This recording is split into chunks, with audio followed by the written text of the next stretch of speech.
Hi guys, it's Ranice and I'm back with another video.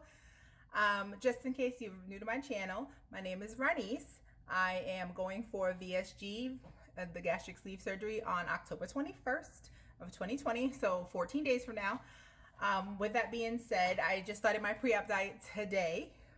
So I know when I was looking to do videos and I was looking to search for videos out there, I had a lot of questions about what do people eat pre-op. Now, don't get me wrong, my doctor has given me a good list of what to eat, but they just put what to eat, not like recipes, not real food as far as what to cook. So I wanted to do a video and show you a couple of meals that I'm making for the week to get me through this week. So far today, I've had a protein shake, chocolate premier. I also had a sugar-free chocolate pudding. And then I came home and had some cauliflower that I put garlic, pepper, onion, some red pepper flakes, and just kind of heated a little bit of olive oil, kind of heated that up and had that. And now I'm going to be cooking dinner for myself and for my family. So as far as for myself, I'm going to be doing like about a week-long prep. So I'm going to be doing like 3 different types of dishes just so I have a little variety, shake it up a little bit. But with that being said, I just wanted you guys to get some ideas, because I know for me, it was one of the hardest things to find is, what are you really eating pre-op? And then we're going to do, what are you eating post-op at another time. But anyway, so I hope you guys enjoy. I'm going to tell you my disclaimer. I am not a doctor. I am not a nurse. I am not a nutritionist. I am simply going by what my doctors told me. I am simply putting together some recipes. I like to cook, so I'm just kind of adding some things together and see how it works.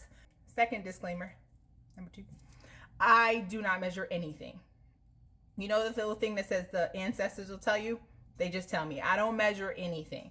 So it's going to be very hard for me to say, add a teaspoon of this or a pinch of that or a little bit of this. I'll show you what I add. I can give you an estimate, but I don't measure. I never have, probably never will. So stay tuned for the video of the food, the cooking process, and then how I prepare it for the week. So this first pot is going to be hot water. Second pot, I've added some extra virgin olive oil. Make sure you add a little salt to the hot water. Alrighty, there's the extra virgin olive oil, about 2 tablespoons, and we're going to add some garlic. Ooh, sizzling. That's a little hot there. Don't mind me.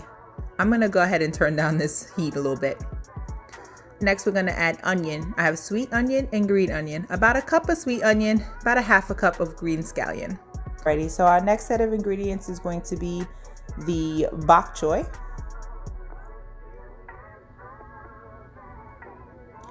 Now that's about 2 cups of bok choy. I also put the white stem part in it because I like the crunch of bok choy. And that's Chinese bok choy. You can get it in your local grocery store. I'm going to add some ground pepper, liberal. Remember, I don't add, but I like pepper. I'm going to add that in. Next, we're going to add some garlic, additional garlic. Yes, I know. I love garlic. Don't bear with me here. But trust me, it's going to be so flavorful and nice and still very healthy for you. Alrighty, after garlic, I'm going to add a little bit of crushed chili peppers, just for a little bit of heat, not too much. If you don't like heat, you can definitely eliminate this part. But I do like a little bit of heat to my food. Alrighty, and then the shrimp. Now the shrimp, you're only going to be cooking for about 2 to 3 minutes. You do not want to overcook the shrimp. Technically, the shrimp is already cooked, so you're really just heating it up. Do not leave the shrimp in here too long. It will become rubbery. Alrighty, so we're going to add in the shrimp now. Now my shrimp, I have to drain off a little bit because they were frozen and there's a little bit of excess water. So as you can see, I'm just kind of draining that off. Don't leave that shrimp in too long. It will get rubbery. It is already cooked, so you're just heating it up, okay? And we're going to mix that in lovely. Look at the color of this dish. Beautiful color. Love it. Alrighty, so next I'm going to add some Better Than Bouillon, the sauteed onion brand. When I tell you, this stuff is amazing. So what is that? Tablespoon? Sounds good to me. Go ahead and mix that in. Just going to give it some additional flavor.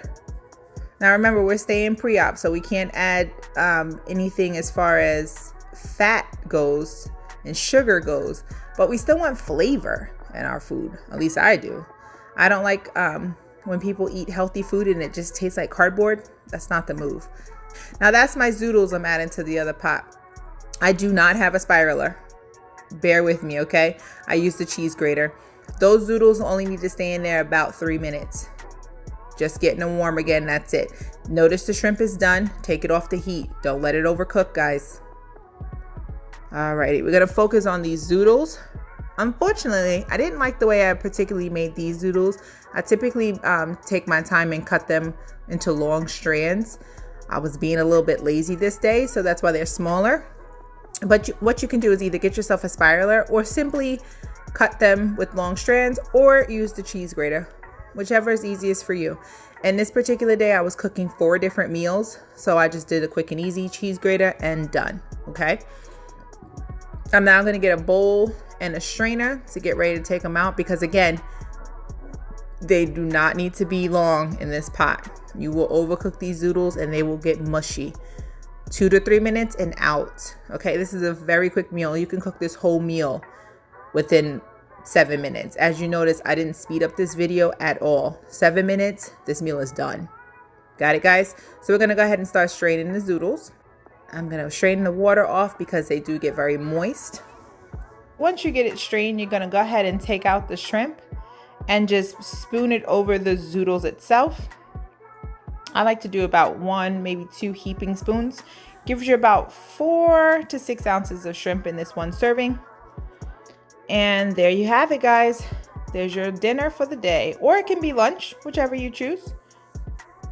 All right, perfect. We're on to the next meal. We're gonna make some cabbage soup. So we're putting about 2 tablespoons of extra virgin olive oil. Once that gets hot, we're gonna add in our next ingredients, which is going to be onion. Same sweet onion, about 1 cup. We're gonna add in the garlic to the onion, and we're gonna let that cook down till it's transparent as well. Always want to cook the onion down so it's transparent to get the full flavor. That's about 3 heaping tablespoons of garlic. Did I mention? I love garlic. Garlic just gives your food such great flavor. Alrighty, so we're gonna start letting that cook in. Let the flavors come out. My goodness, guys, if you could smell the flavors in my kitchen today, amazing.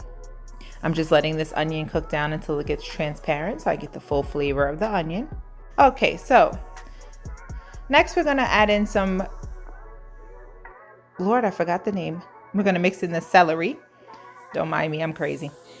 And we're gonna go ahead and let that cook. Now remember, celery is kind of hard, so we wanna add that towards the beginning.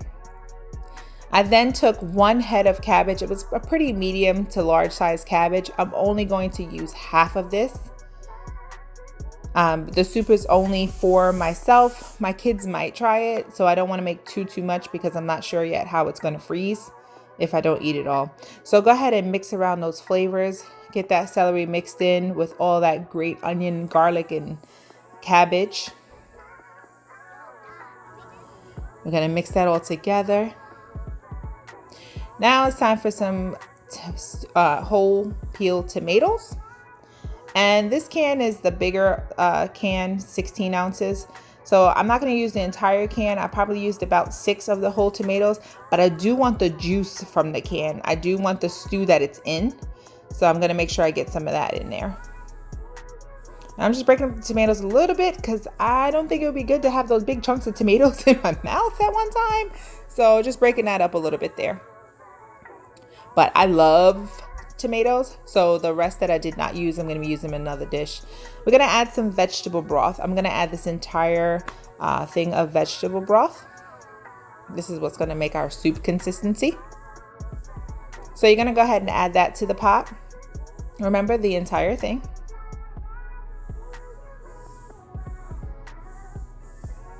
Alrighty, add that in. It's giving me a hard time. I got to squeeze it out. All right, there we go. Much faster. No, ain't nobody got time for that. I'm trying to wait for this to come out. I got things to do. Anyway, back to mixing. Let's go ahead and get this all mixed up. We're gonna put in some ground pepper. Remember, I like pepper. So here comes the pepper. If you don't like as much pepper, don't put as much pepper. I love pepper. All right, and of course, you guys know garlic. Gotta put a little more of that. I just can't live my life without my garlic now. I just can't do it. Alrighty, next we're gonna add in is a little bit of bay leaf. Now these bay leaves are pretty large, so I'm just gonna add one. You see how huge that thing is? Goodness gracious. So I just need one. And then we're gonna add some thyme. Gives it that fresh, like a fresh flavor, like fresh from the garden. That's what I'm looking for. So we're gonna add in some thyme sprigs. We're gonna mix that all together.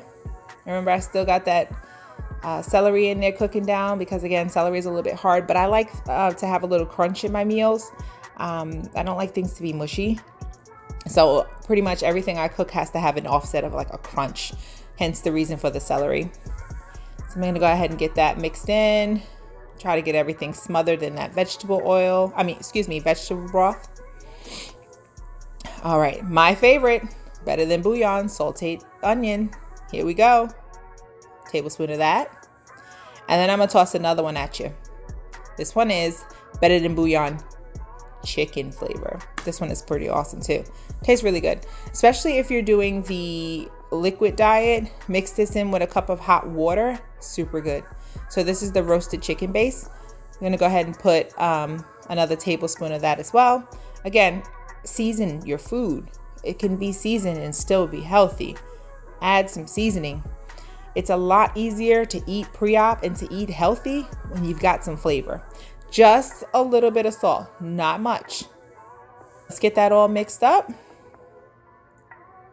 We're gonna mix that up pretty well. Try to break up any big chunks of cabbage that might be in there.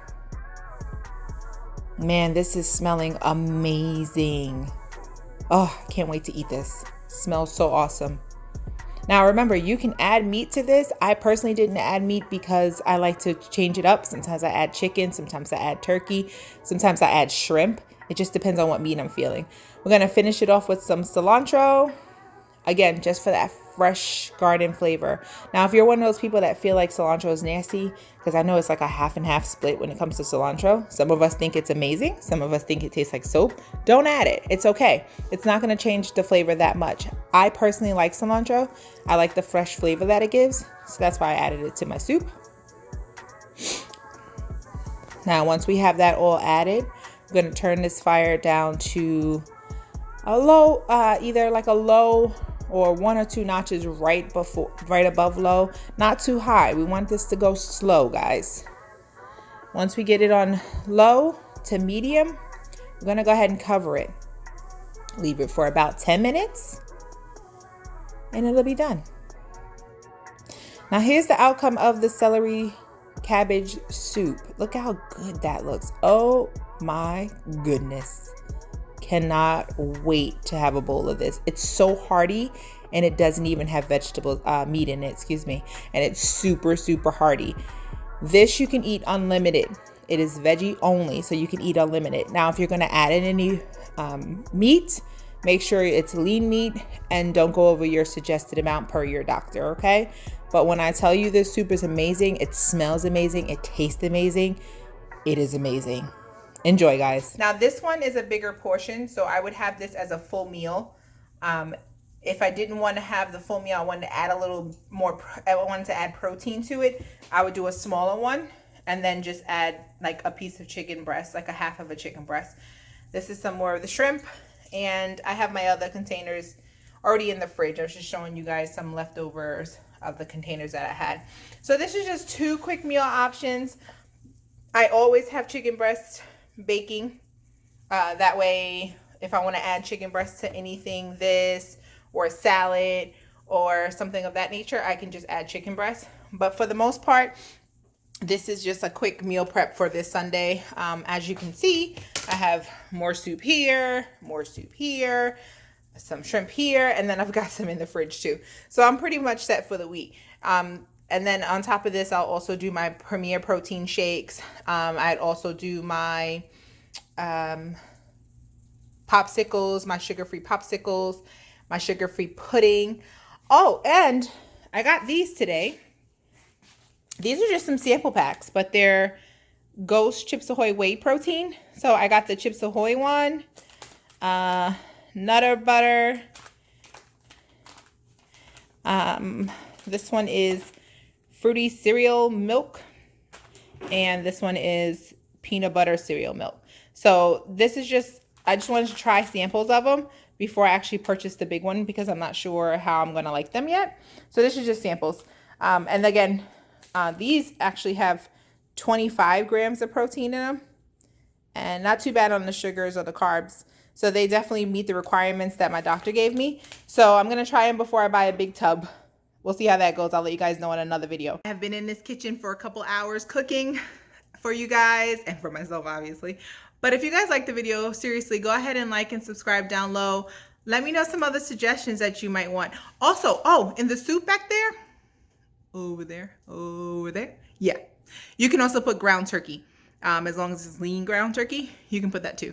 I just don't add the meat ahead of time because if it's not a meal that I'm supposed to be having protein in, I don't want to count the protein.